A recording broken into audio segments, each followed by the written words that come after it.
भोपाल की union carbide factory के खतरनाक रासायनिक कचरा धार जिले के पीथमपुरा पहुंच गया है।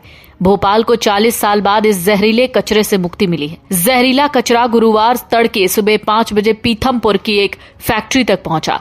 कचरे को सुरक्षित स्थान पर पहुंचाने में 8 घंटे का वक्त लगा। कचरे से भरे 12 कंटेनर्स को सुरक्षा बलों की निगरानी में लाया गया। पुलिस ने पूरे रास्ते का नियंत्रण अपने हाथ में रखा और एक ग्रीन कॉरिडोर बनाया।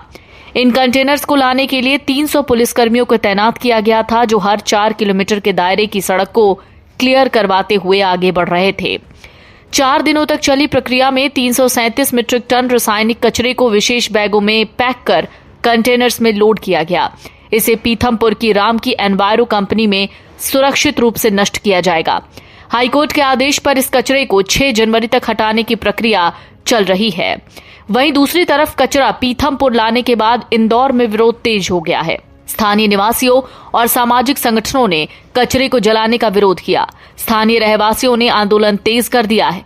गुरुवार को महाराणा प्रताप बस स्टैंड से रैली निकाली गई। दरअसल पर्यावरणविदों का कहना है कि जिस कचरे को पीथमपुर में जलाया जाना है, कितना खतरनाक है, कितना जहरीला है, इसकी रिपोर्ट सरकार ने सार्वजनिक नहीं की है।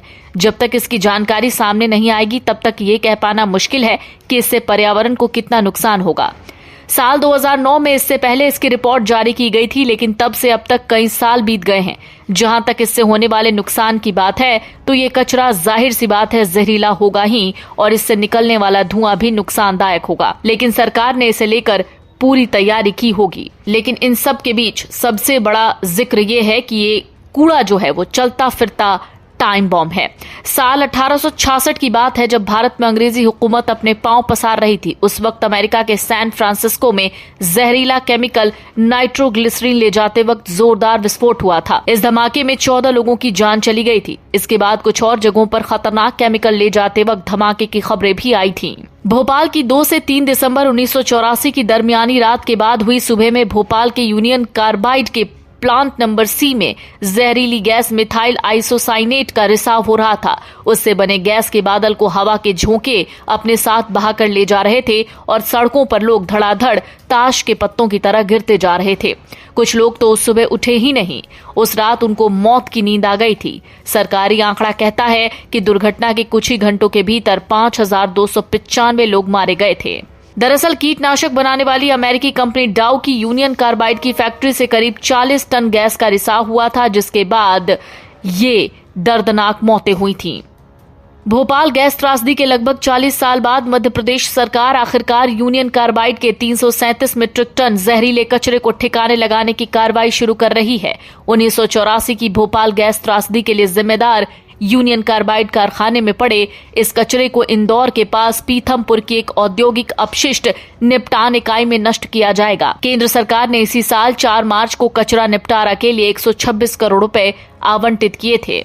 इंदौर के पास औद्योगिक शहर पीथमपुर में यूनियन कार्बाइड के कचरे को विशेष निगरानी में खत्म किया जाएगा। नष्ट करने की प्रक्रिया अगले 180 दिनों तक चलेगी। इस कचरे को जलाने से पहले इसमें कुछ रीजेंट तत्व मिलाए जाएंगे ताकि हवा की गुणवत्ता खराब न हो। ये जांच कर ली गई है कि इस जहरीले कचरे को जलाने से आसपास के गांवों की मिट्टी खराब नहीं होगी।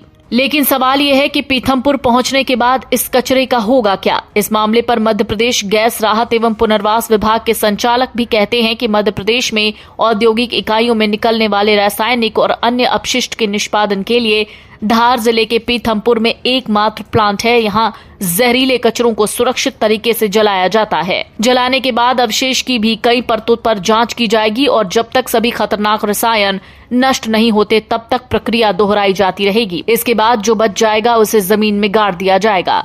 जमीन के नीचे गाड़ने के दौरान इस बात का ख्याल रखा जाएगा कि ये राख अंदर ही अंदर अन्य जल स्रोतों और अन्य जगहों पर रिस्क ना पहुंचे। हालांकि आपको बता दें कि इसी दौरान जिस तरीके से लोगों में इस बात को लेकर चर्चा थी और लोग भी इस बात को लेकर डरे हुए थे कि अगर कूड़ा जलाया गया तो उनकी सेहत पर या पर्यावरण पर क्या असर पड़ेगा, जिसका जवाब खुद मंत्री कैलाश विजयवर्गीय ने दिया। मंत्री कैलाश विजयवर्गीय ने इसे लेकर बैठक आयोजित की, जिसमें शहर के लोगों के सवालों के जवाब दिए। उन्होंने कहा कि हमें भी शहर की चिंता है। रात भर हमने सरकार को सोने नहीं दिया। उन्होंने कहा जहरीले कचरे से जनता भयग्रस्त न हो, शंका का समाधान जान जरूरी है। विजयवर्गीय ने अफसरों से ये भी पूछा कि साल 2015 में 10 टन जहरीले कचरे को जलाया गया तो क्या पीथमपुर की जनता को जानकारी थी, जिसका अफसर कोई जवाब नहीं दे पाए।